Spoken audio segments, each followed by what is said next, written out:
Industries. We've heard from IT, so we have a few different people here on our panel. So let me invite them one by one to come up. First, we have Mr. Anand Sudarshan, who is our panel moderator. He is a founder and director at Sylvant Advisors Private Limited, an education sector advisory entity that focuses on providing a range of advisory and consulting services to institutions, enterprises, governments, and investors with a focus on the education sector in emerging markets. Till June 2012, he was Vice Chairman and Managing Director of Manipal Education Group, and he was instrumental in leading the team that built it into a definitive leader in the technology-driven higher education out of India. He has been recognized as a leader in the education sector and was invited by NAFSA, the world's largest association of international educators, to deliver the international keynote address in Vancouver in 2011, the first and only Indian to do so. Prior to this, he was president international at ADIA Solutions Incorporated and co-founded the Microland Group. He is a Bachelor of Engineering in Electronics and Communication from NIT Trichy and has a PG diploma from Indian Institute of Management, Calcutta. With him on the panel, we have Suja Issac, who did her SC and MPhil in Food and Nutrition at Women's Christian College, Chennai.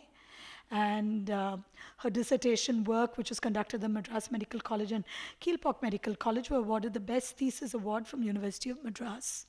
She is a lecturer both at Women's Christian College and Mount Carmel College, Bangalore.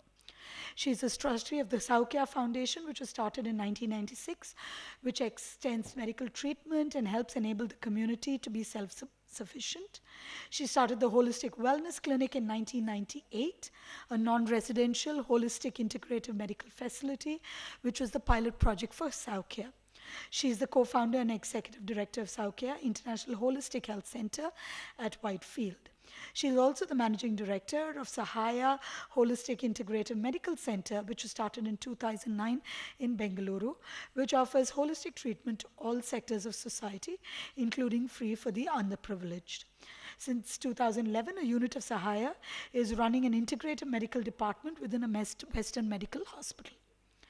With her on the panel, we have Shirin Rahman, a technical writer, editor, and manager with 22 years of experience in the software industry. She is currently Director Documentation at Oracle and manages a team of technical communicators who are responsible for documenting Oracle's flagship projects. She has worked with TCS and HCL Technologies prior to this. With her, we have Sam Panchamukhii, an honors in English literature from Delhi University and a postgraduate in advertising and marketing. He joined Lintas and learned the rudiments of impactful brand communication. Before that, he has been with HTA in contract advertising and being on the team of numerous award-winning brands. He set up ADOS Incorporated, a company dedicated to deliver focused communication strategies and solutions. He is also a consultant with a business channel, Jain Business TV. The channel was among the first to ride the wave of satellite television. During the 90s, he made a foray into the world of music and cut albums and collaborated with fellow advertising mates to create ad films, songs, and TV programs. He is the creative mentor for Wizcraft, which is a leading, what's the word I use? Experiential marketing organization in India. I learned that yesterday from Sam. And then we have Anuradha Narasimhan, Director Marketing, Britannia Industries. I think we've all grown up eating Britannia biscuits, so Anuradha leads marketing for Britannia, India's leading food company, is India's trusted fruit brand and the favorite of 400 million homes. She has been with Britannia for 7 years and has chartered Britannia on the health and nutrition course, focusing on the better for you and fortified products, as well as driving advocacy and grassroots awareness. Notable among her contributions are driving product fortification as a differentiator across the Britannia portfolio, building the functional health brand NutriChoice, and growing nascent categories such as breads, rusks, and cakes. She helped set up the Britannia Nutrition Foundation as the objective in enabling kids' nutrition through partnership with Indian NGOs and global development agencies. In her role as marketing director, she derives energies from growing powerhouse brands like Good Day, Marigold, Tiger, NutriChoice, and mentoring young employees on their path to success. An engineer by qualification from IIT Bombay and a marketer from IIM Bangalore, she's worked across sectors, Titan Industries, Hutchinson Telecom, and Hindustan Unilever. And now I hand the panel over to Anand.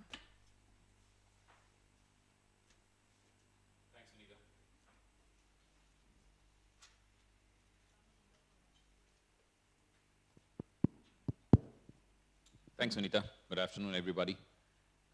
Absolute pleasure to be here and listening to some very interesting viewpoints since morning. Of the speakers, one I was very familiar with, Mohan, was my colleague and the chairman of my board. I had a long experience. I've known him many, many years before that.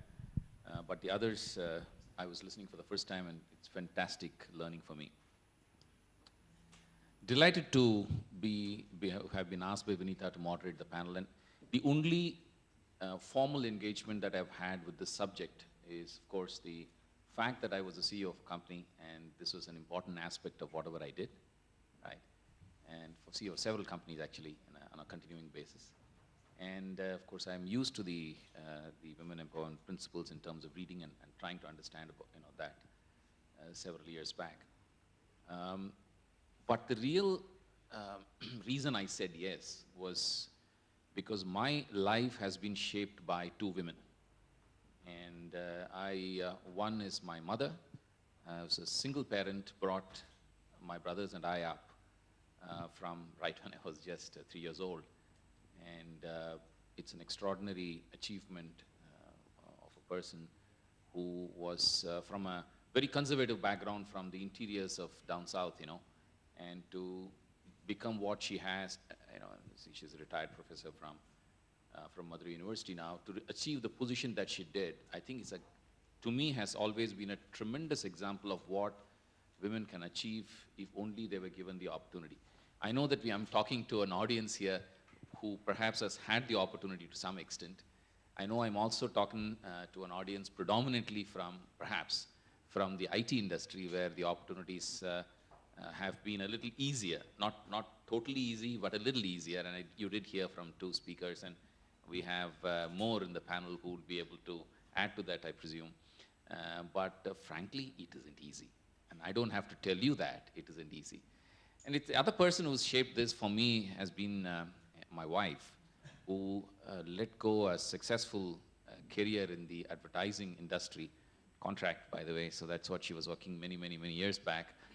She decided by choice, did not get forced because of children or any other normal thing that happens in Indian middle class families, but she chose because she felt that that's the only way she will not only enable me to do whatever I had to do, which involved a heck of a lot of traveling and raking up airline miles, but it will also empower her to do what she really took delight and pleasure in doing, which she continues to do even today, which is a lot to do with working with children and so many other things.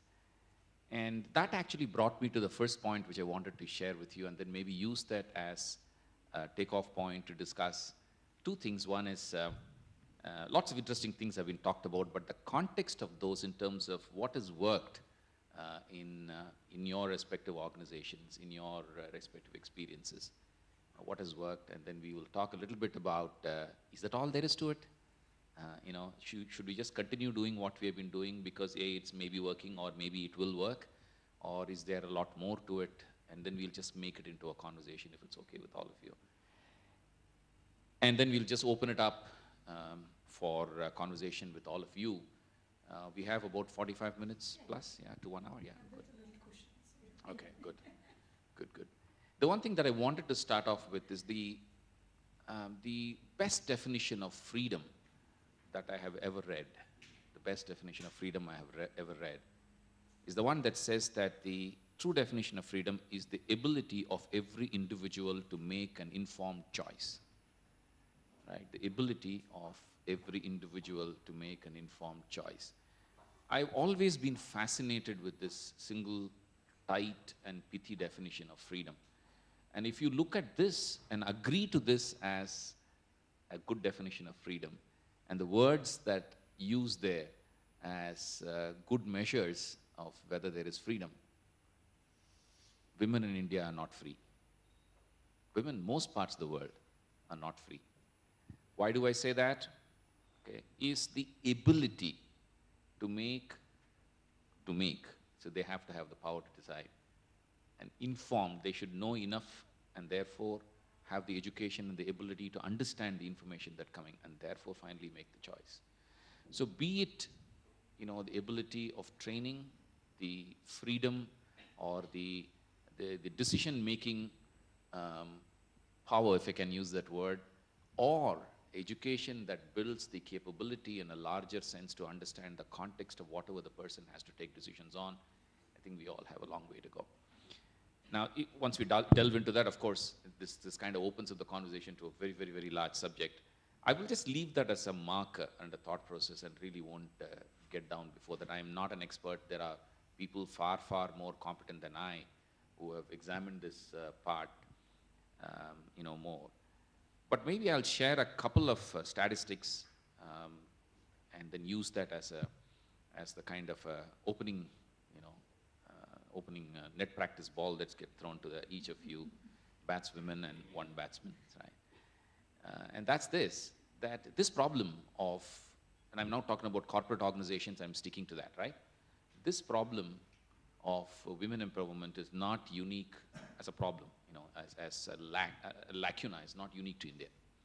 I was just looking at there's a friend of mine, Vivek Vadhwa, who's a columnist, writes in, some of you may have read him, writes in Wall Street Journal, Washington Post. In the last 6 months, he's been fighting a war, a media war, with the CEO of Twitter on the subject of no women directors on the Twitter board. I don't know if any of you has come across this. It's a war, really, it's been going on.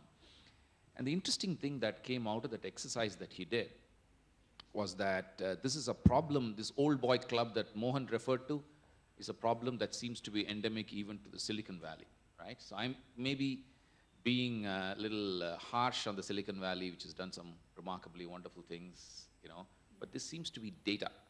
So data is neither harsh nor soft. Data is data, right? And since we are in the IT capital of India, we all love data, so this is a piece of data. Second, over the last 10 years, the total presence of women at executive officer level in the US hasn't changed. It remains stagnant, roughly between 14 and 16% of the total executive officers in the US. Third, the presence of women directors on boards is just about 10% or so. And 1 in 10 organizations in the US do not have a single women member. And that percentage actually is much higher in the Silicon Valley, which we all in some ways celebrate, you know, hold up as a role model and even pray to at times that we will become like the Silicon Valley. We define ourselves as the Silicon Valley of India, right? And this is data for you to think about. Now that's, of course, predominantly the IT industry. It's not confined to only IT industry, but this is predominantly the IT industry in terms of data. So giving that as a background, and let me just open up the first question to all of you, and maybe we'll start with Suja and just go down the panel. You heard people speak today. You heard different views being expressed. You know, I heard Priyanka talk about practical stuff in terms of a structure. Like, do you have an engineering background? No, you don't. So engineer. So that is structured. You had 1, 2, 3, life stage 1, 2, 3, engineering style almost. But it's great to hear that very, very structured approach towards that. And then we heard the previous speaker being very emotional about and passionate about this whole subject. And then Mohan, of course, has got a very, very broad view. You come from an industry which is quite different, right? And are these contexts real? We heard 3 people predominantly from the IT industry. Are these real? Are these, you know, this whole subject of women empowerment something that you have seen work in your sector, in your own company? And if it has, and if you have seen it, what are the areas that it succeeded in? Yeah, thank you. To answer your question and, you know, to give inputs even based on what we heard this morning, I come from the field of healthcare, and we have primarily a lot of people who are actually undergrads, a lot from the schools. It's not like in the IT sector, so it's very different. I'm happy to share with you that across our organizations, we have 49% women who work in our organizations. And I think it all, just before I get into talking about the challenges and opportunities, which is in the topic of the panel discussion, a few points which the thoughts came in my mind when we were talking about safety. I think it's also essential, instead of looking at cure, is the prevention. I have always wondered why nowadays children get toys or video games which have guns, which everything is about guns and shooting. You're bringing up a society of mainly the young boys who love, to be smart and macho with the guns, which is bringing in a society which is violent and therefore, affects the safety of the individual, of women.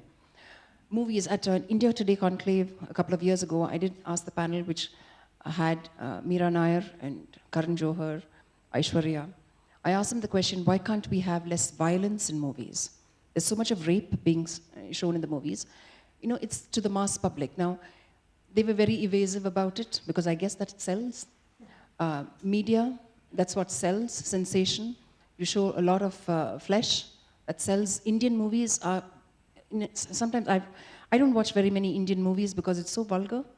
The same English movies present women in a very respected manner, but not so much in Indian movies.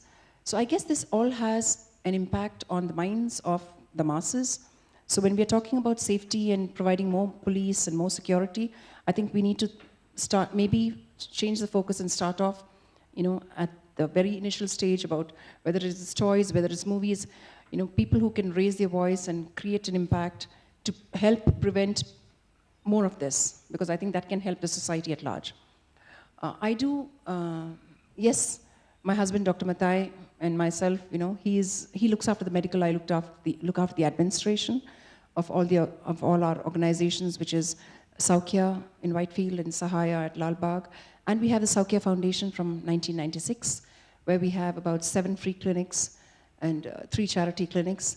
And last year we opened a project in an entire Gram Panchayat along with the government, where we give medical care, which is Ayurveda, naturopathy, homeopathy, yoga, any natural time-tested medicine, where we look after about 6,000 people. And recently another village has kind of approached us with 4,000 villagers who want to come for the service. The reason is, when we look at we spend a lot of time, I think a lot to do with, rather than empowering, which I totally agree with the speaker this morning saying it's kind of sounds belittling. Why do we need to empower somebody? It needs to come from within. Why don't we have a program where we're talking about instilling in children, not necessarily, it's not only girls, instilling in children their own self-confidence, their own inner strength, spirituality. I'm not talking about religion here, but being more spiritual and therefore developing your inner core strength, that it doesn't matter what people say and it's your own belief in yourself. So I think if we start at the root level, I think we can transform the society. For us, like another speaker said in the morning, it doesn't matter whether you're a woman or a man. It's what you bring, how much you work from the heart, rather than just, yes, you have skills, but like in our organization, we're very clear. We're talking about focus on values, attitude and behavior, because when you recruit people who have their values and attitude and behavior, automatically the work gets done. But you can have the highest, technically skilled person with major attitude who can be a poison in your organization. So we look for the positive. We aim at, when we recruit people, that's the kind of people that we look at. And I think, by and large in the society, if that can be instilled, I think we don't need to be talking about women empowerment at all. It doesn't matter what your gender is. It just matters, just bringing in better people into the world, like I'm talking about whether it's toys or movies or whatever. Wherever it has an impact on people, I think that's what's most important. And inculcate in children the right attitude. It's all about me. I know when we were growing up, I remember, we grew up with very little toys, just maybe a spoon and just make a lot of noise. And, the games today are so, there's no communication. They know only how to text. They don't know how to speak. I mean, what are we trying to do? We are bringing in generations who cannot communicate. We talk about a lot of communications and advancement in communication, but wait a minute, everybody texts, but they don't pick up the phone to speak. They don't know how to speak. They don't give respect to their elders. Yes, I do. Also, there is, I'm not saying that it is wrong, or I'm not being anti-feminism, but I think in this world, there is a natural wisdom where everybody has a role to play.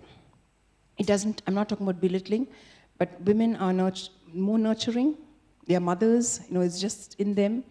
So whether it is, let's use the skills inherent in a person or what's best in an individual, whether we take them in any sphere or space in our industry and utilize that rather than trying to teach somebody something which they don't have. They don't have it in them. So we use them, like hospitality, they're just warm, like for example, the hospitality and advantage is women. Just by nature, they're just warmer, friendly. Like I said, that doesn't mean there are, any less. I'm talking about a general scenario. And there's nothing wrong in, for example, it was interesting when Mr. Pai was mentioning about the University for Women. Rather than talking about men, women, I think let's just talk about getting better individuals into the society. And I think that by itself will resolve a lot of issues. We won't be talking about all of this. I think if we can deal with it and be in our own ways, if there are organizations that can help bring about. I mean, of course, over the years, like even SOUKYA, though we started in 2002, by the time in 2010, we got the Best Wellness Center Award. And of course, we've had people from 84 countries, I think the 85th country nationality. I think many of you are aware that Her Royal Highness Camilla, the Duchess of Cornwall, has been to our place on the third visit. What she says, for example, or any, doesn't mean, they sense in the staff that they work from the heart, and that's what they want. And I think in any sphere, if people can work, and it's a challenge, a bigger challenge when we're talking to undergrads. A lot of undergraduates are with us, but I think if we make sense to them and we make them, we have to consider that they are intelligent and make them understand why they need to do certain things, and then automatically the work happens. So that way we've been very fortunate in kind of handling women's issues, be it ASHA workers. Of course, we know, I think everybody knows about the challenges that one faces is, specifically we are talking about women before their marriage, they're not able to give a long-term commitment because they don't know where they're going to work. So those are some of the challenges. And she has to listen to her husband. If she's married, she has to listen to her husband. Her husband decides that you don't work in this company. Unfortunately, they have to shift. The call is taken by the husband or the family. So yes, there is at that environment, like we're in Whitefield, we get a lot of people from the local village, and they do have that problem. So we try to overcome it by talking to them, understanding what their problem is, trying to see how we can work. We have even a doctor, for example, who says that her husband doesn't, if he knows that this is her salary, he will take her salary. So can you please give me some amount, not kind of letting my husband know that this is my salary. I mean, these are kind of challenges that come up, and we have to sort it out, we have to help them. So we need, it doesn't mean for everybody, but we look at individual case to case and see the women who work, figure out what their problem is, and genuinely help them, and they give their heart and soul back to you, into working in, in your enterprise. So that's my bit. Thank you. Thanks, Suja. Interesting. And I totally relate to that point that you made about how we used to, when we were young, play with. I think we have now outsourced noise making to TVs. I think, heck, and that's really what's happened. But what you said is 2-3 things I picked up from what you said. Number one, you said that this is a societal problem, and then we need to get a fix from the bottom up when people are young, so bring a societal change. Obviously, the question is how, and we'll talk about that, but that's what I heard from you. The second thing that I heard from you is, and there are 2 parts. You said that women are naturally understanding, empathetic, and so on and so forth. But isn't that also, isn't there also a little danger of generalizing and therefore categorizing women? And that's something we need to think and talk about. Probably from the context of the sector that you are representing, obviously it makes an eminent amount of sense. But the really interesting thing that, maybe Shirin, you should, when you're covering the answer to the other question, I'll request you to touch upon. What she said is, you hire people not only for skills, but also for value systems, not attitude. And it's much beyond attitude. And if you have the right value system, things will start. Do IT companies, for example, any corporate organization, for example, actually hire for value systems? Is that even a part of a process? And do you really think if you hire for value systems, some of the issues that you will find later of the kind that we've all been talking about, which requires the anti-sexual harassment policies and all of that stuff, will not even, hopefully not even crop up? Is that something as a part of an agenda?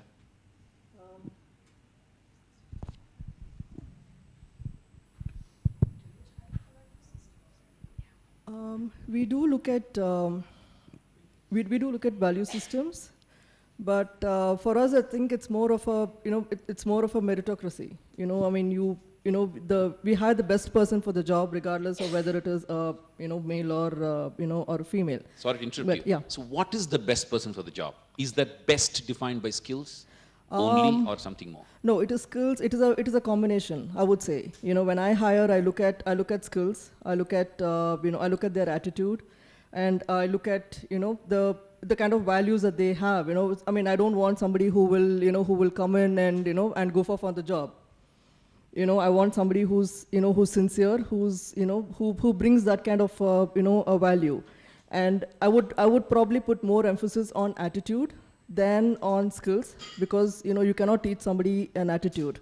Either they have a good attitude or they don't, and they may be extremely skilled, but if they have a poor attitude, that person is not going to really is not really going to work out. So that is something that that we set a lot of store by, because I can always train someone, but regardless of gender. But if they don't have the right attitude, then then that will cause me more problems. So that is something that that I look for. And to answer your previous question, I think I have been fortunate in that that I did not face the discrimination in any way growing up, or or even in my job. But and I work for an MNC where there's not even a question of gender inequality. We are very clear in our policies about that. But what I see is that when I hire people, the people in my team, and I have people who will come in and they face, I have women in my team who face problems at home. So for them, so they come in and they say, you know what, I can't come in tomorrow. I know there's an important meeting, but I can't come in because my husband expects me to do this work, or or I don't have support at home, so my child is there, and I need to stay at home to take care of my child. So those are the kind of challenges that you face, and so unless I think unless there is the change has to happen in every one of us, and the change has to happen in our homes. We need society. We need families to support people who will go out there and work. I think all of us agree that having women in the workplace makes economic sense. Like Priyanka said, it just makes economic sense. Women are productive. And when women are productive, society improves. I think at an intellectual level, I think most people understand that, but to apply it to their own lives and to their own families, I think that is where there is a gap. Interesting. So you talked about hiring for attitude. I'm just sticking to that Yeah. just for a moment, and I request the other two panelists to touch upon this. This is a very interesting thing. I personally believe, just listening, reacting to what Suja said, and just thinking about it a little bit, I'm not sure we hire most corporations. I don't think we hire explicitly looking at value systems. We may we will look at upbringing, absolutely. Whether we like it or not, we do. And many of the people who interview will ask about the background of the person and all of that stuff. And there is a part of this quote-unquote upbringing which is there as a part of it. And that itself is discriminatory, by the way, but we do it. And then we hope to therefore probably associate some, some value system or attitude, especially attitude to it. But I'm not sure, and this is an interesting thought for maybe to leave behind. Is it important to hire for value systems as well? And if you have to do, since values at one level are judgmental, how do you actually do it? So just a thought, I'll just leave it there. I don't have an answer. I'm here to ask questions, so it's a good job. And just move on to Sam. Take on from what she said. And I think there are 2-3 things that came out from what Suja said and she said. One is the point that I just spoke about. The other also broadly, is it at all, she made a statement that I have not had a problem. I'm in an MNC. Such questions don't even arise. Gender diversity is kind of taken for granted. And I'll park that and I'll come back to that in a slightly different way, not to challenge that Oracle has any problems, but I'll just approach this in a slightly different way later. Similarly, you come from a completely different industries where at one level, obviously there is some familiarity because Padma used to be in that industry. There is a tremendous amount of involvement of women at multiple levels right up to the top. And it's also an individual excellence, then moving on into team excellence driven business, which is somewhat different from at least the large number of IT industry that exists here, which probably starts with team excellence, of course, individual excellence as the kind of a sprinkling or icing on top. I think you've captured it correctly. The advertising, communications, and the entertainment industry per se is fairly gender neutral. We don't actually look at gender at all. When it comes to hiring, when it comes to promoting. I was talking to Vinita the other day, and to begin with, let me kind of thank UN Women and the CARE Foundation that they've picked up a subject which is now become a topic of discussion for a lot of issues which are cropping up which are related to women. It is something which is I guess society is also going through a churn of sorts, and being in the communications industry, we find it that this is a subject that we are dealing with fairly intensively within and also with our clients. I just want to kind of touch upon the fact that you're talking about value system. Besides the value system, it's actually the key thing is the mindset. The mindset that exists within families, within the way we look at things. I'll give you a personal example that, normally when you about to have a baby or you kind of, the first thing, the blessing that you get is Suputra Praptirastu. Okay? Suputra Praptirastu. Suputra Praptirastu is basically saying, have a son. You have a good son. In my case, what I used to do was, I used to ask the elders to change it to Suputri Praptirastu. This is a conscious decision because me and my wife, we wanted to have a girl child. And that's something which was a very, very concerted effort to bring about a change, in the mindset of people who, I'm not saying that they are wrong or because they have various reasons to believe in a particular way of looking at things. If you change the mindset at the outset, at a family, at a very, very basic level, that is where change has to happen. And we have worked, Wizcraft per se, and also the communications industry where I've been associated with, has worked on not just women empowerment issues, but girl child issues related to, because there are deeper issues, deeper problems, and deeper concerns that are there, and we need to touch upon them, and we need to do something, whether a quota works, doesn't work, whether you require a women university.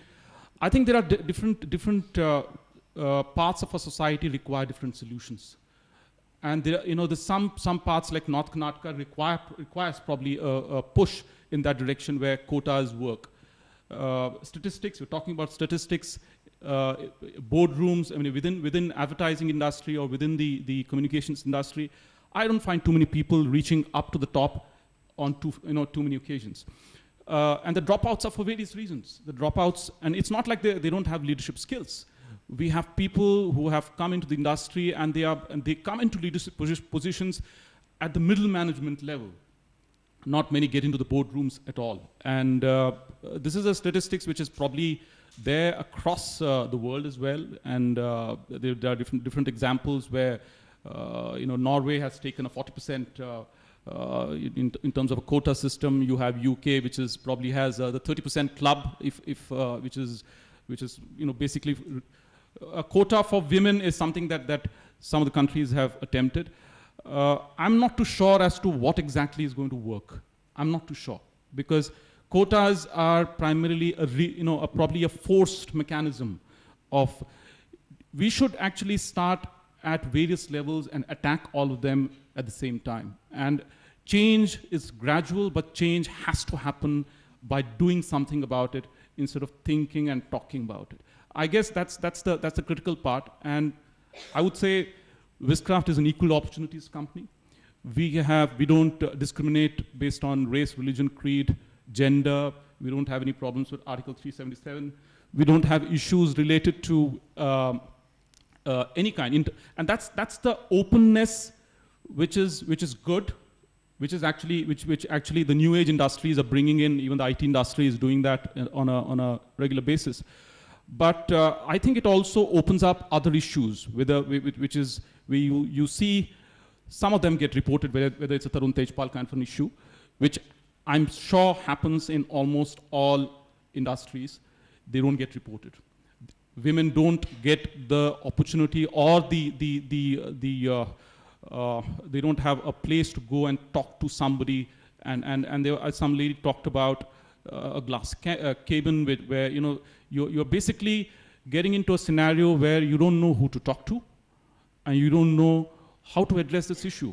And these issues are there more so now, because in advertising and also in the peripheral industries that are there, people come from different social backgrounds. People come from backgrounds who are, socio-economic backgrounds where they need not be necessarily urban bred, or probably come from fairly conservative, traditional outlook. They come with their baggage. How do you approach, how do you help each one of them? I think that's a larger question that we need to address. So, stay with me, Sam, for just a minute longer. You said that at Wizcraft, you're an equal opportunity employer, no discrimination of any kind whatsoever. That's good, but isn't that hygiene? Isn't that shouldn't that be taken for granted, number one? And we heard about programs that are being run very specifically for advancing women empowerment from the IT industries. We heard from Wipro, we heard from Infosys. Are there such examples that happen in Wizcraft, obviously, but beyond that, in your sector, the communications and media and entertainment, if I just ask you to just throw your net a little broader, what kind of programs happen, and what's been your experience with them? I have found that in the media specifically, like NDTV is almost on a war footing. They've been doing something related to girl child, where they are raising funds and awareness about doing something about it. Wizcraft has worked very closely with, I'm not just talking about happening within the organization, something which is we sensitize people when they are recruited. The HR department sensitizes people within, and it's not done in a way where probably you are doing a program, or you have a very, you don't have a company policy which is basically saying that you have to go through this. We have not done that. I don't think many organizations do that. But there are certain programs and there are certain initiatives which are being taken which sensitizes people internally and externally. It's a communication exercise that is happening and is helping people probably understand what needs to be done or what could be done in that area. NDTV is a good example where they're doing a lot of work. Wizcraft has worked with the Ministry of Family and Women and Child Welfare on a very, very regular basis about girl child and also about women empowerment per se. Internally, what are we doing? Is Wizcraft doing something about it? No, we are not. Are we doing? Do we have a program which actually kind of focuses on women empowerment? No, we don't. And not many organizations do that. And that's, I think, an issue which I told Vinita as well, that we may be gender neutral, but I don't think we're gender sensitive as yet. We don't look at that in that particular way. We need to do a lot more. Thanks. I was actually going to kind of push you towards that, and you saved me some time. this is the thing about gender diversity, and stage 2 is gender sensitive, and I think it's an extremely important point. I also heard you say, and I made some notes, and one of the things I was writing about was efforts for women empowerment that are internal and efforts that are external, right? Fascinatingly, much of what I heard from the IT industry today related to efforts that are internal. One or two examples that came that were external, but predominantly what we heard from the IT industry were efforts internal. What I'm hearing from you, specifically relating to your sector, is that not much is being done internal, but there is a lot of effort that's external. You gave the example of what Wizcraft does and what NDTV does and so on and so forth. This is just fascinating, and maybe we'll just more a data point and an observation, we can talk about the data. Rather, you heard all of this, and you talked, heard this, gender diversity moving up to gender sensitivity. Now, if you've got that out on the table, and there is a strong view that gender sensitivity is an area that we probably have substantial distance to go. And I don't want to lose the thread of value systems, because I think it's key too. So what are your thoughts? Couple of disclaimers before so one is that I've worked pretty much most of my career in Indian companies. So I've spent 10 years with the Tatas and now 7 years with Britannia. I spent an intermediary 5 years with Unilever and Hutchison, which are multinational companies. Yeah? There is a difference in their behavior, but I personally don't believe it is all in favor of multinationals, and I'll kind of demonstrate where and how.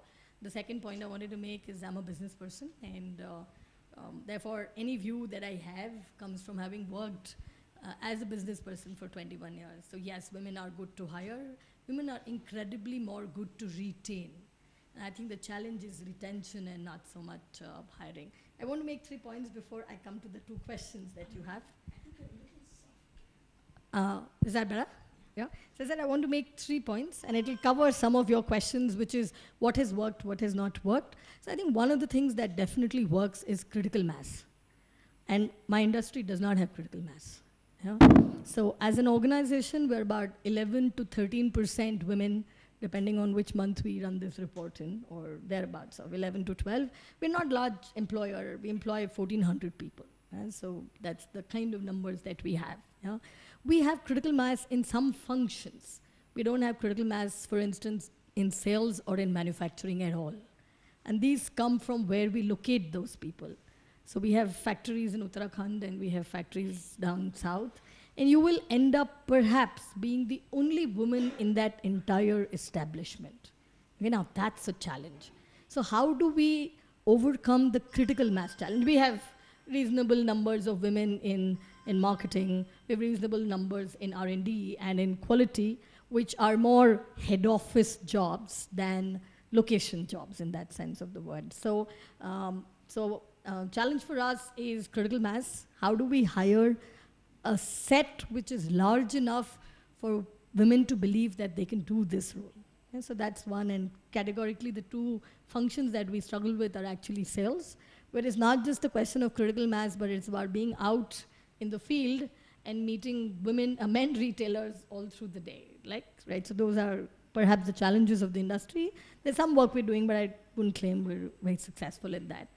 The other point I wanted to state, and I think the conversation that I've heard is about providing opportunity. Yeah, I want to raise a thought about inculcating desire, which is very different from providing opportunity. Every one of us in this room hires people whose parents have done a great job in providing and inculcating ambition. All those people who clear graduation from the backgrounds that they come from and clear engineering from the backgrounds that they come from, their parents have inculcated desire and ambition. Corporate India seems to be in this providing opportunity, and that's, like you said, hygiene. That is not going to help retention.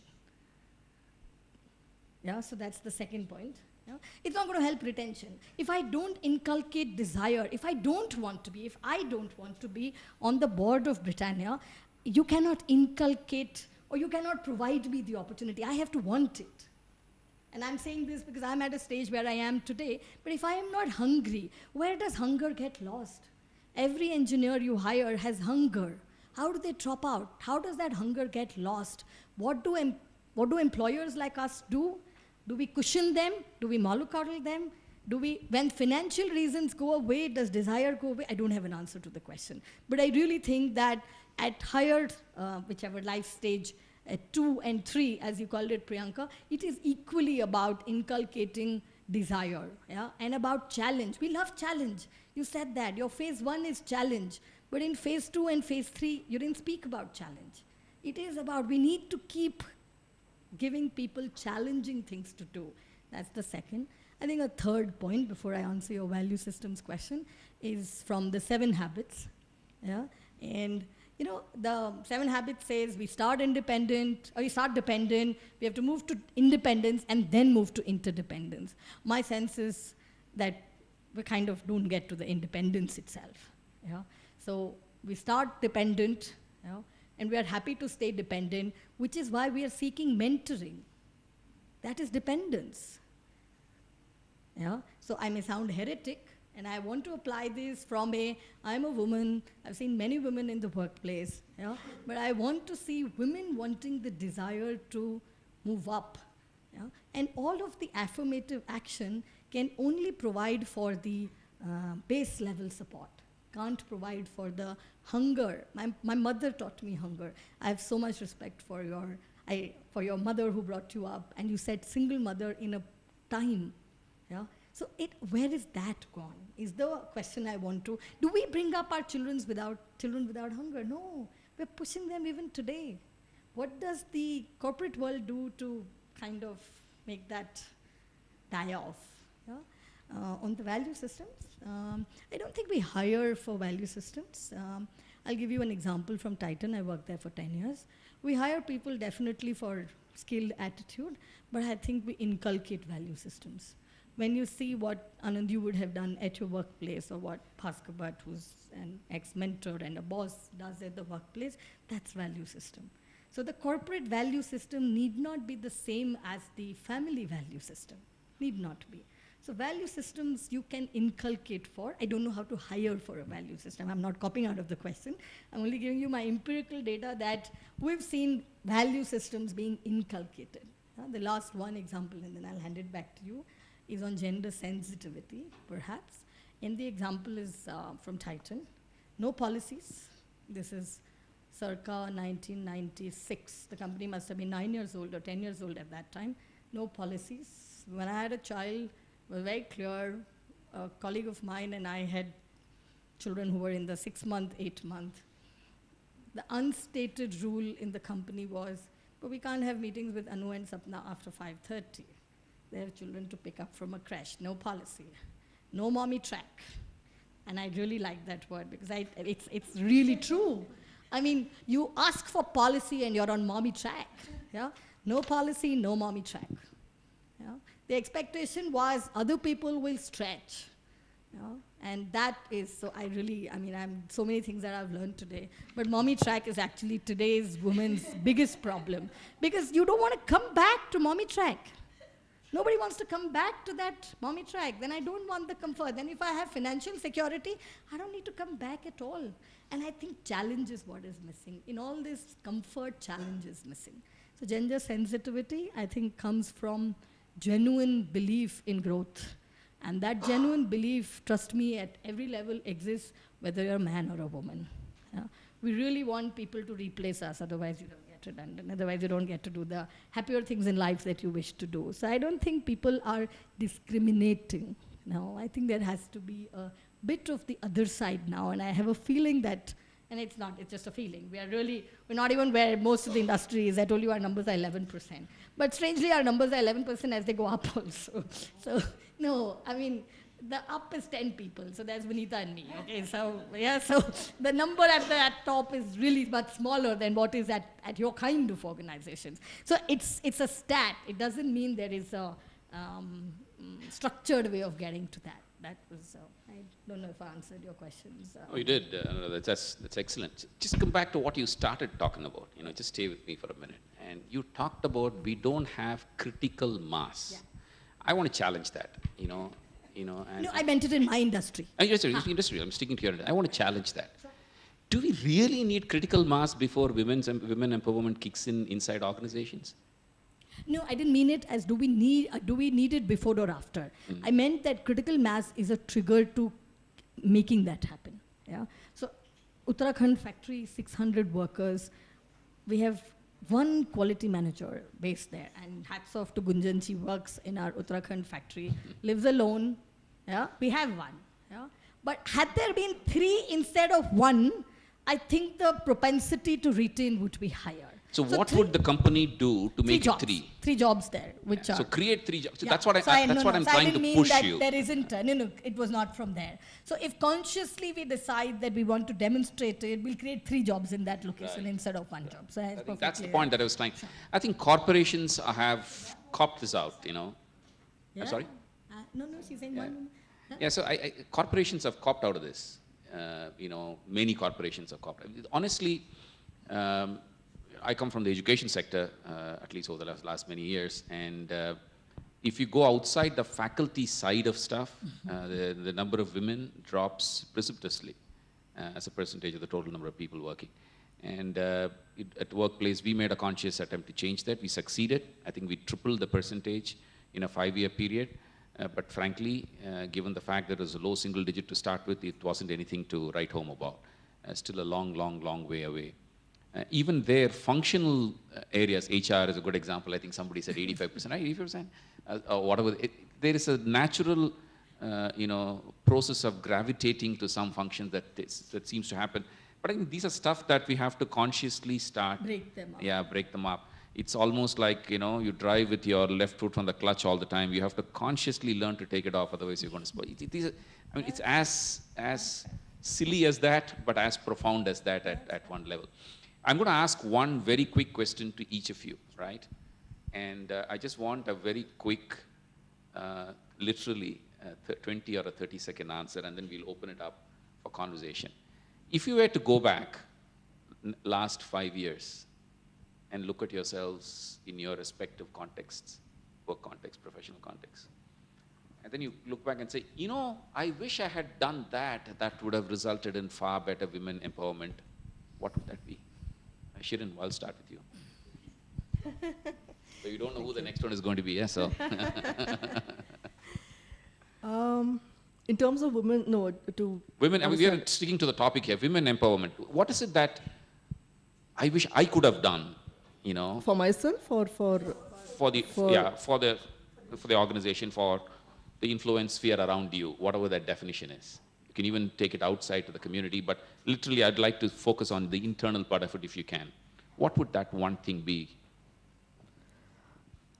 I can't think of any, actually. I think 5 years ago, I think, I don't know, maybe I would have recruited, because I was still, you know, I was still managing a team and I was still, you know, I was still recruiting. So maybe recruitment, maybe mentoring, but, you know, probably leadership, provide more, you know, maybe stand out more, you know, as a role model or, you know, in that context. Interesting. It also shows me that you have a much higher degree of comfort in the organization and what it has been doing than perhaps many others. And this is interesting. Sam?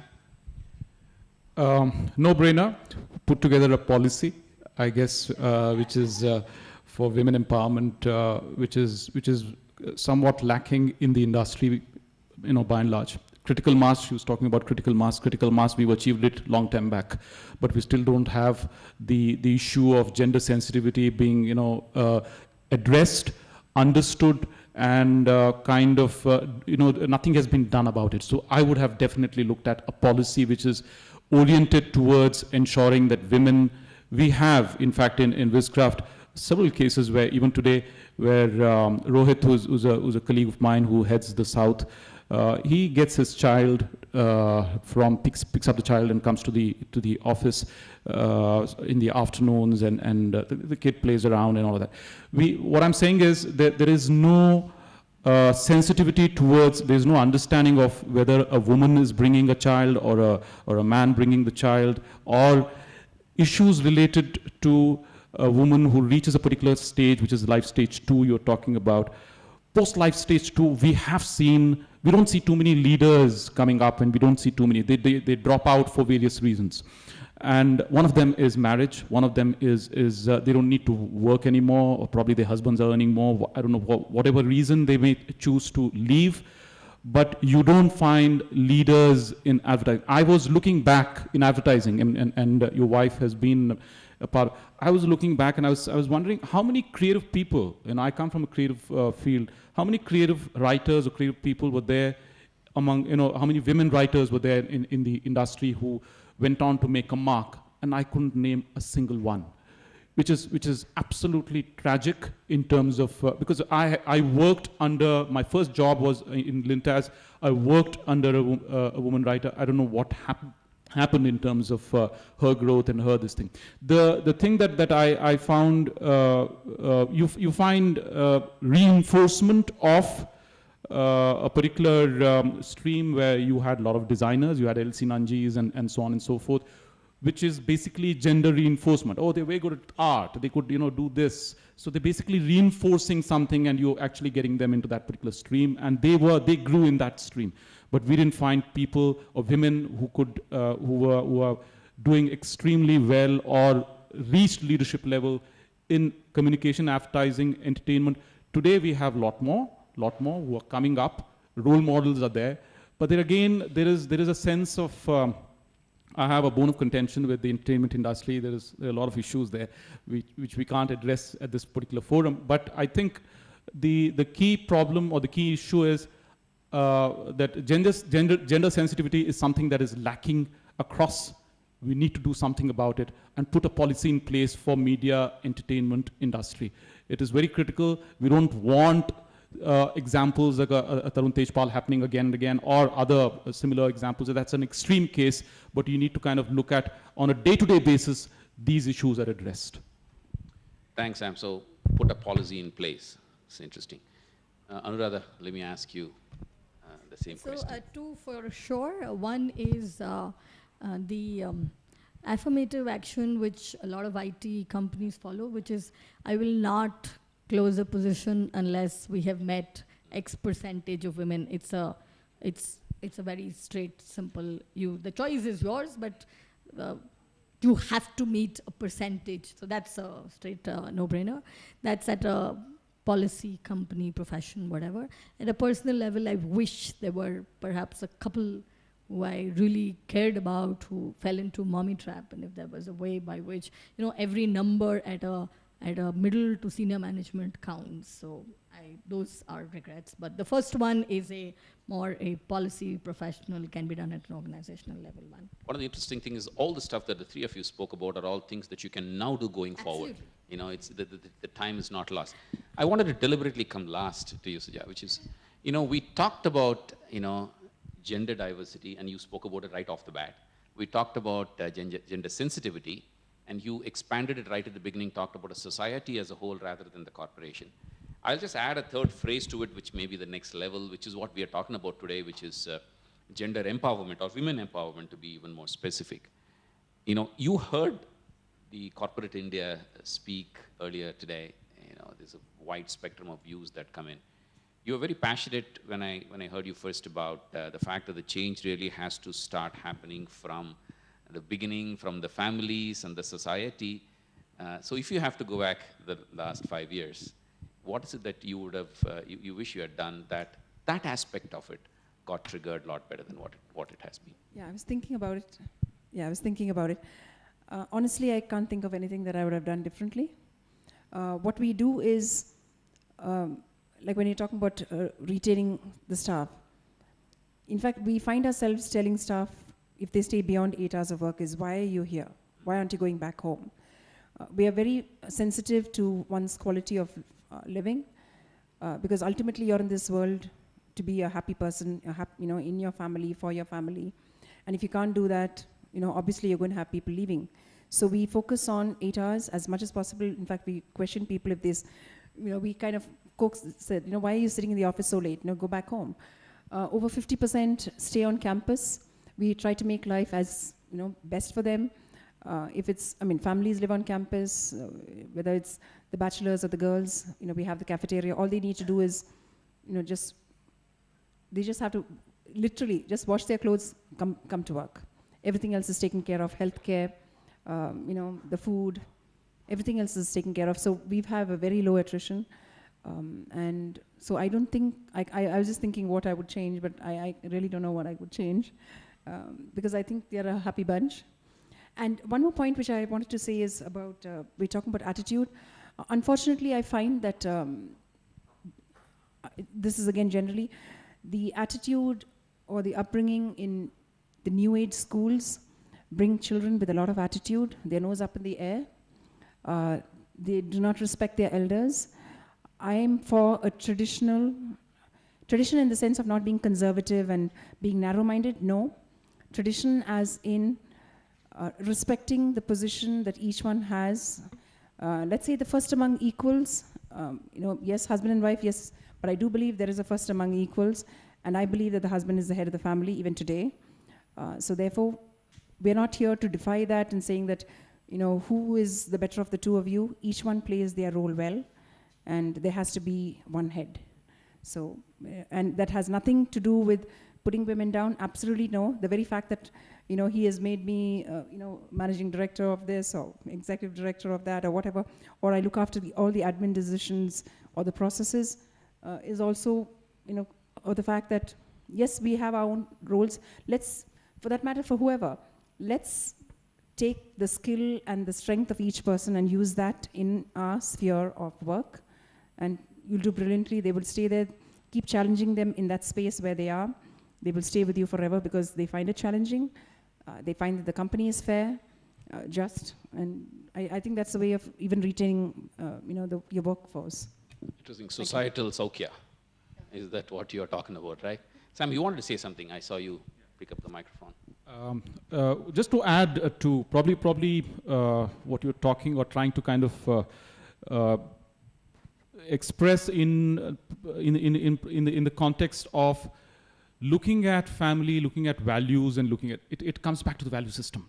It comes back to what you want to do. But I don't think gender reinforcement. I don't agree with that. I mean, I'm sorry about that. But basically, I don't believe gender reinforcement is the right way to go about it, because there is so much a woman can achieve that you think that only these qualities or attributes or this thing define a woman. I don't agree with that, because I believe that we need to kind of look at not a woman as this or that, but as an individual, as a person who's capable of doing anything he or she puts her mind to. We have been, and it's a I would say it's a cultural, it's a traditional thing probably. I wouldn't say it is there. I mean, Aruna gave a very good example of Rigveda, which even my dad gives, talking about, and as a the fact that it's not, you can't go back to tradition and say that no, this is the only way to go about it. I think we need to move beyond that. We need to look at women in a way which is not defined under quote unquote this is what she or he is as a person. We need to look at a person's capabilities, look at ambition, look at challenges. What is it that a person can become? Today, my daughter, I mean, thank God, all the blessings worked probably, and I have a girl child. So my daughter wants to be, she wants to be, one day she wants to be a doctor, one day she wants to be a pilot. The other day, I said, you go ahead, you kind of, think, dream. This is the time to dream. This is the time to, that is what we need to kind of reinforce as a value system, as a part of a value system, as a part of the way we bring up children. Don't differentiate between a boy and a child. Those are the things that are going to make a lot of difference how the society is going to grow and become become into a better society where women need not be empowered. Women become empowered, they grow empowered, they're nurtured empowered. You're finding a politically correct way of saying in this forum that, don't distinguish between women and men. So they're going to beat you up. But seriously speaking, I think the point is don't generalize and don't be gratuitous. I think that's really the message that I got from. I completely, totally agree with you. Let's just open it up to the audience. Any questions?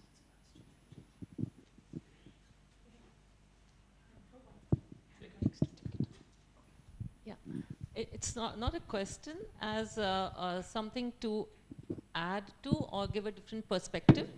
I'm Dr. Sangeeta, and I'm a doctor by profession, gynecologist, working for prevention of child sexual abuse and gender empowerment for the last 12 years. I run an NGO. Why I'm standing here and saying this is because as an author of books on life skills, which we have written for school children, I think there is certain amount of knowledge that I have gained of anthropological ones, evolutionary, biological, social, psychological. So there are two, three things that I wanted to say. One thing is that I heard you mention that values are judgmental. I would like to say that values, qualities, intelligences, these are inherent in us. They are as important for our survival as our eyes and nose and liver and kidneys. Only thing is they are not visible. And they are not something that only humans have. Even animals, chimpanzees have been shown to have values. The sense of fairness is inborn. You don't have to teach a small kid what is fair, what is unfair. The kid will come and describe the situation, and at the end of it will say, but that's not fair, no? That's not fair. So even chimpanzees have been shown to have a sense of fairness. There are various experiments for that. The second point I wanted to make was about what you were saying, ma'am, Radha, about the hunger that parents have inculcated, and how come it dies out once they get the job. So the problem here is that the parents are inculcating a hunger for jobs. If you don't do well, you won't get a job. If you don't do this, you won't get a good life. So once they get a job, hunger is gone.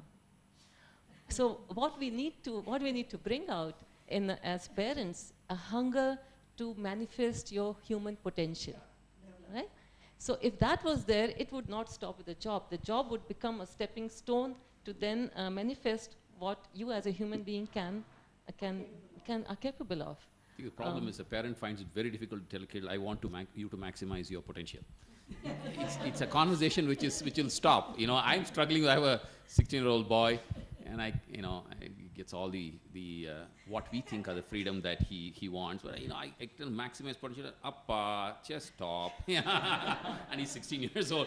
Less than that, Yeah. So but I understand exactly what you mean. I totally agree with you. Yes, we don't mention these words to them. We only bring out their qualities. Whenever they express something which is a quality being expressed, we just point it out to them. Oh yeah, no, you're being caring, you're being nurturing to the guy, and you're being bold and assertive to the girl, or whatever it may be. I think role models play a great role Absolutely. in this. I think that's earlier speakers What kind spoke of about discussion you're having at the dinner table? Is the TV on? Yeah. Then we need stuff over there. And the other thing was, ma'am, I repeatedly heard you say about respecting elders. And I have a great problem with that, because when child sexual abuse, which is so rampant in India, every abuser is older than the child. And when we say respect elders, we are automatically saying you don't have to respect children or people of your own age. Yeah?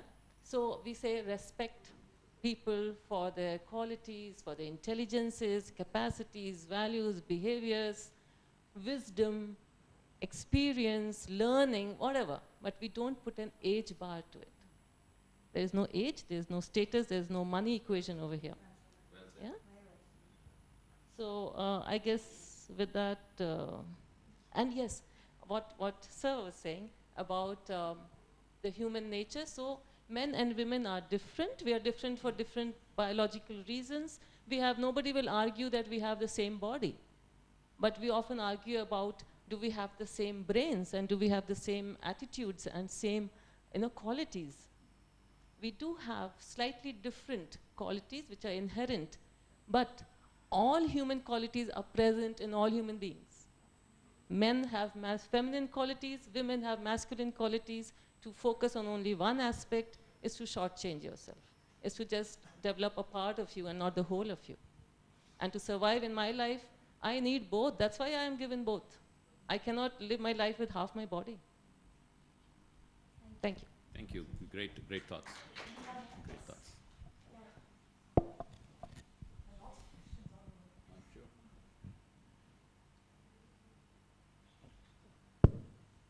Sure. Good afternoon. Thank you for the very illuminating panel and varied perspectives. My name is Aruna. I work in an organization that does work on urban development, and I work extensively with student entrepreneurs. So I've been hearing student entrepreneurs, yes.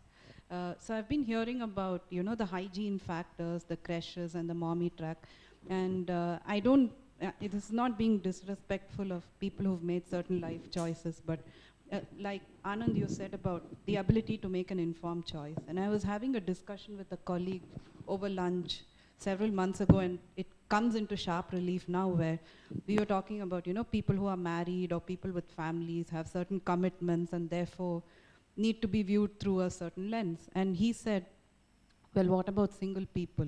Why are we being discriminated against because we don't have families? I might have my interests, you know, I might want to go learn to play the guitar, leave at 5 o'clock. And I don't have children, my husband and I. We've made a choice not to. So how do organizations make sure that everyone is viewed through sort of a similar lens if they don't make conventional life choices?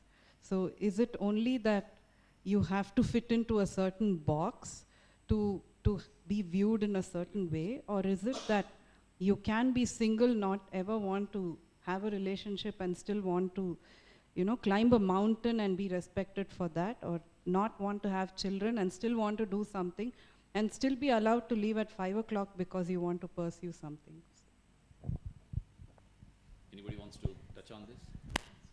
I think what you've spoken about is she can touch upon it because she deals with holistic healing, and it is about the work-life balance, which is something that almost all organizations face, but much more so in our in the media, entertainment, and advertising industry.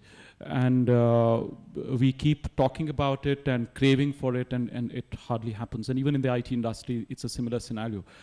I don't see any reason why a person should be discriminated against if a person is made a conscious choice of moving on to things that are not necessarily related to family or necessarily related to things. It could be other interests, could be other, you know. I think that space which is required with whether it's a man, woman, doesn't really matter.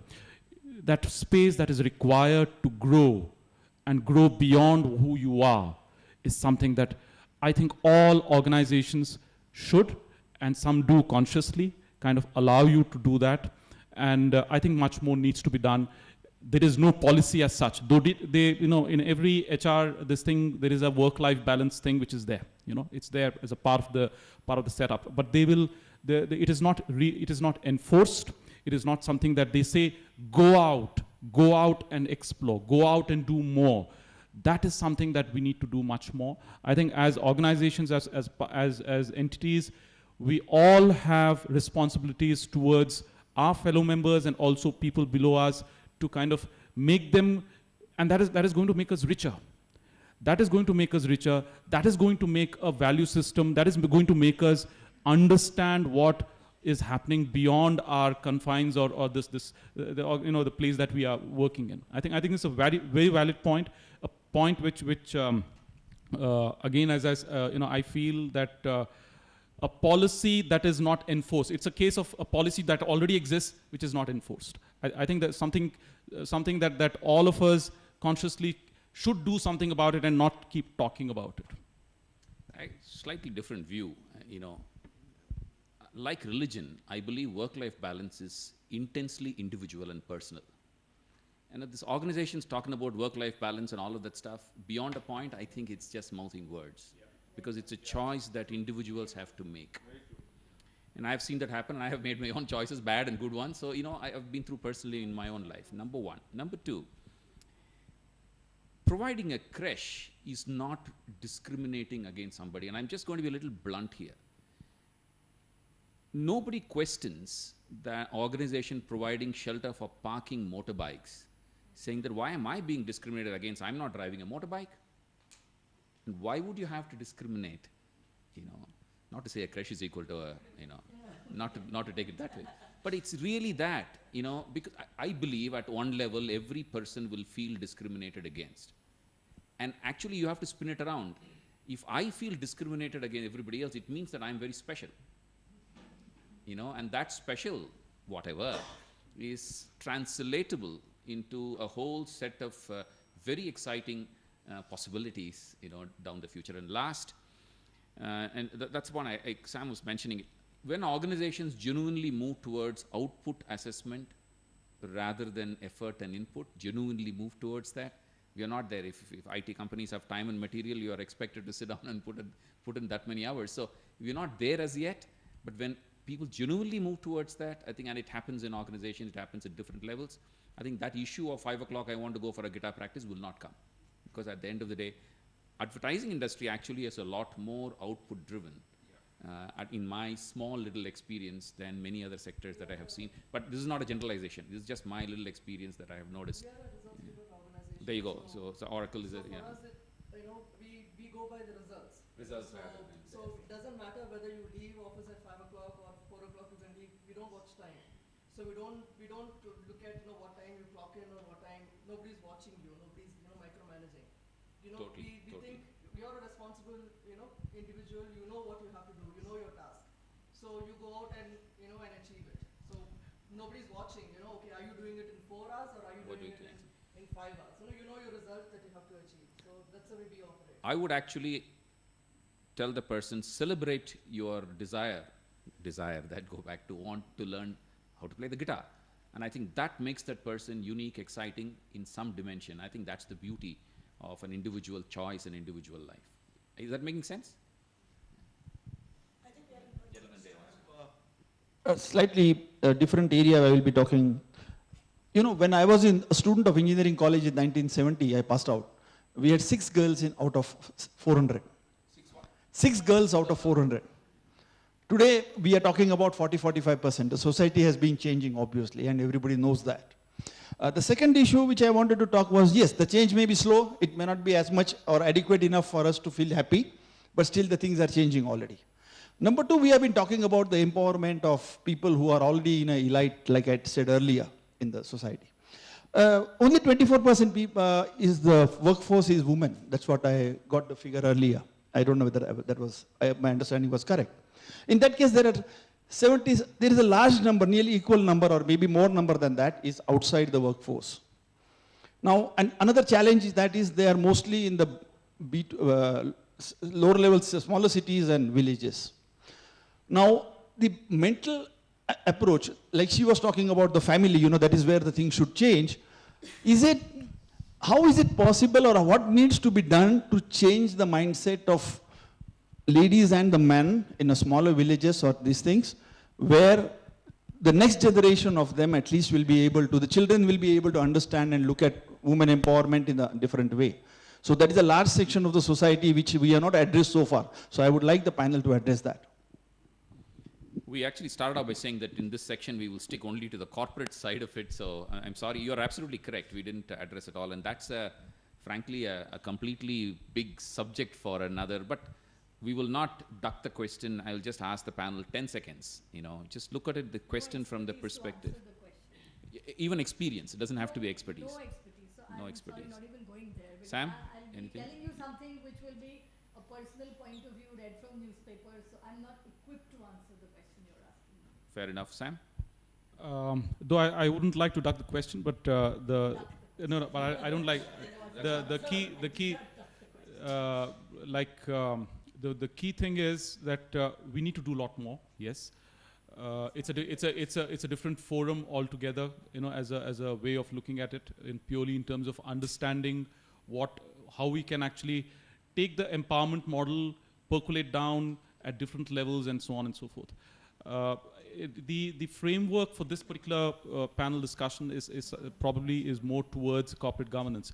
But even then, while we touched upon value systems, while we touched upon what we can do at various levels in terms of how can we bring up a child in a particular way, how can we bring up how can we inculcate those values at the outset itself and change mindset.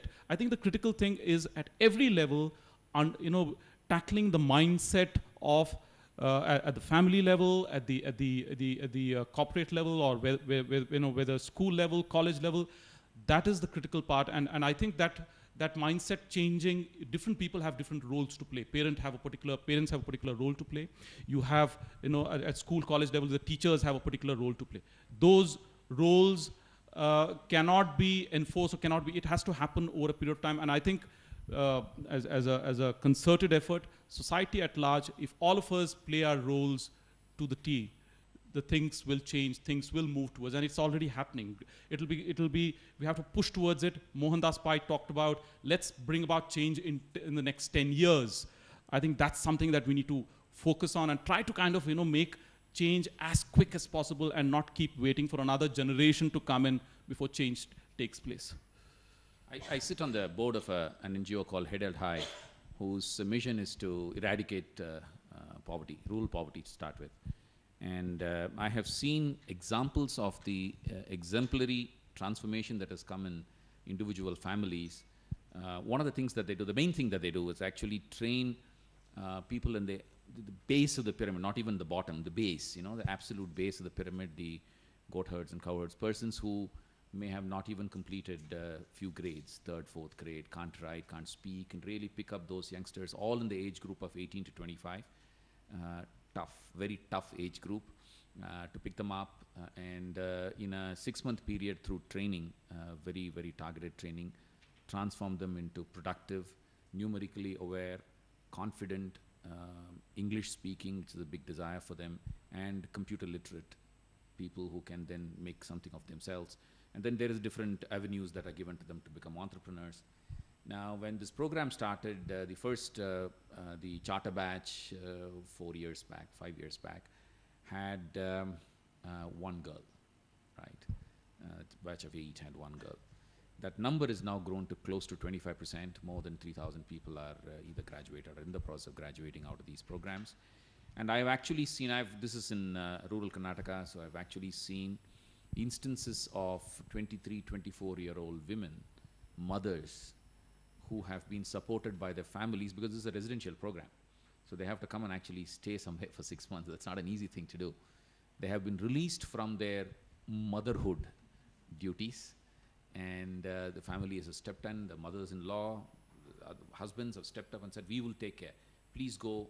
And I tell you, I'm not saying this because I've just seen a few examples. I can see the number increasing.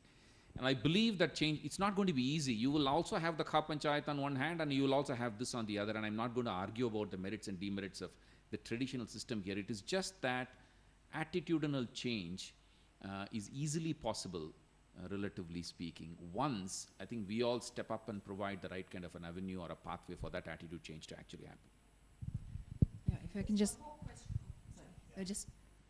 to add on to that. Quick addition, and then I'll come back to you. No, it's actually from what we have seen in working in these 7 villages. Actually, the women are actually very empowered. The Panchayat president is a woman. Up to the point she's becoming, it was like we had an inauguration at about 11 o'clock one day. Several times she was invited.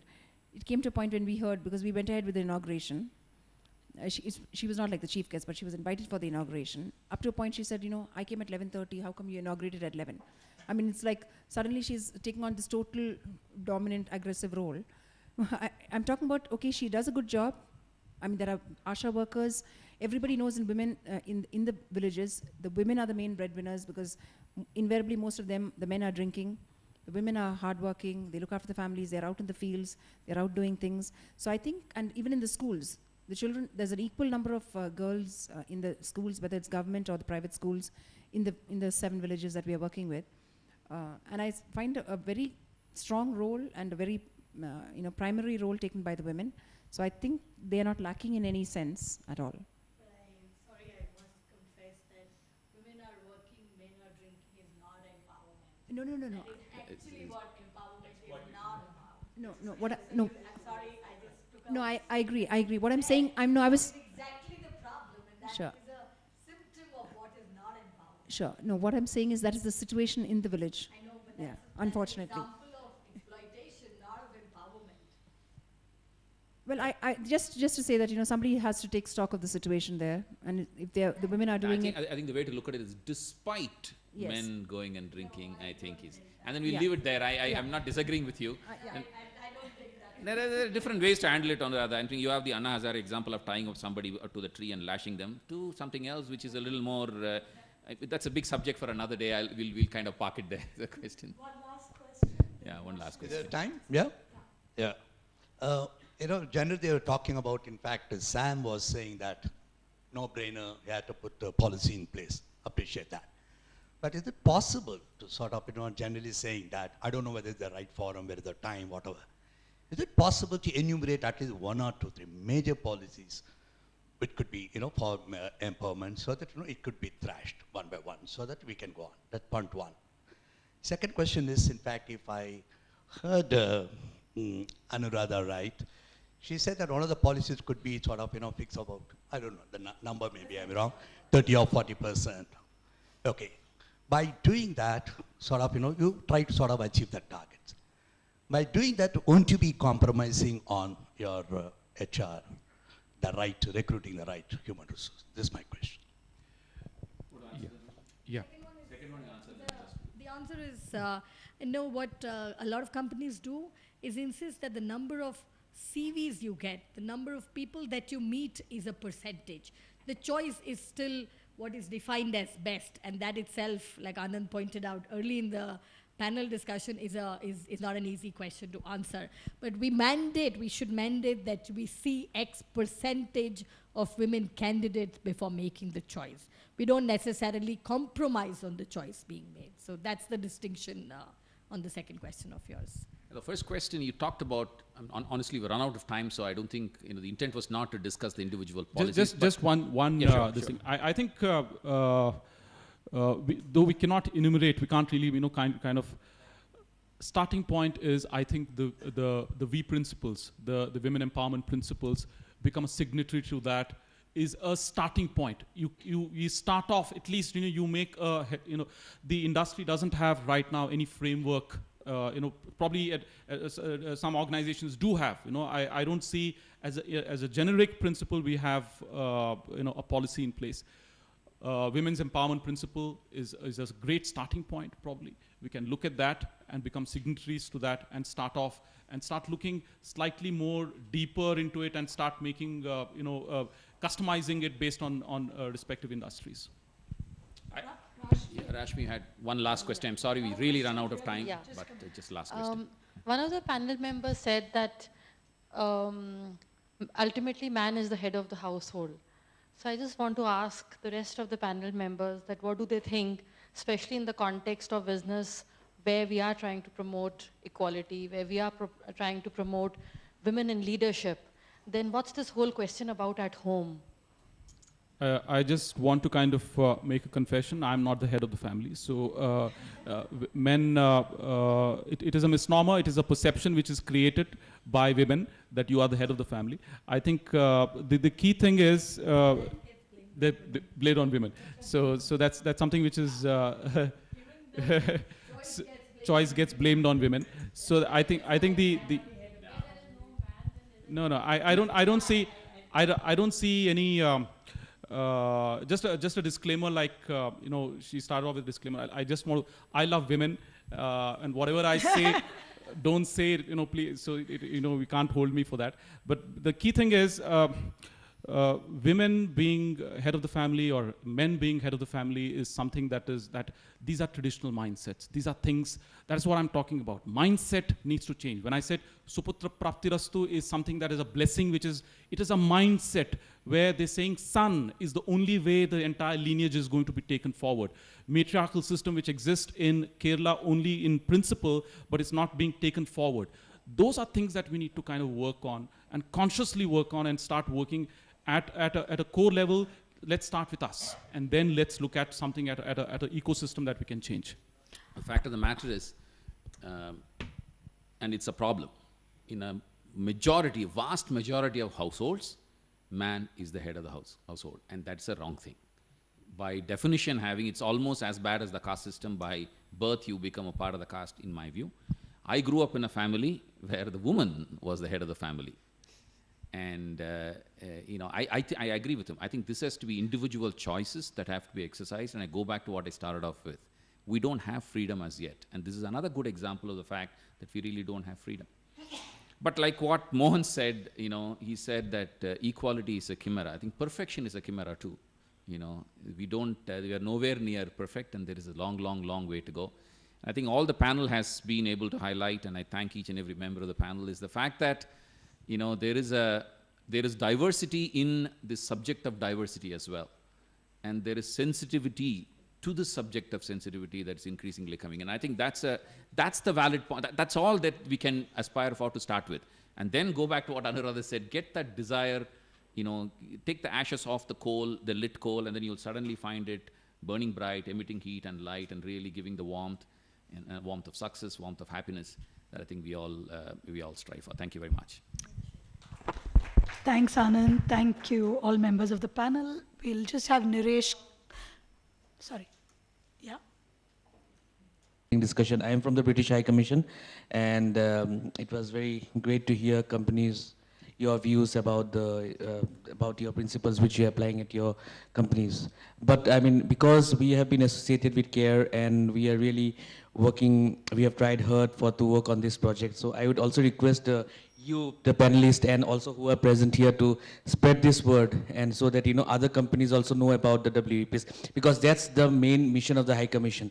Because we have been trying really hard with CARE, and for example, as you said, that signing the WEPs. So I think it will be really great if all of the companies, all of who are present here, actually signs the WEPs. So that's the big outcome will be a big outcome, and we'll be very happy with this project. Yeah. Thank you so much.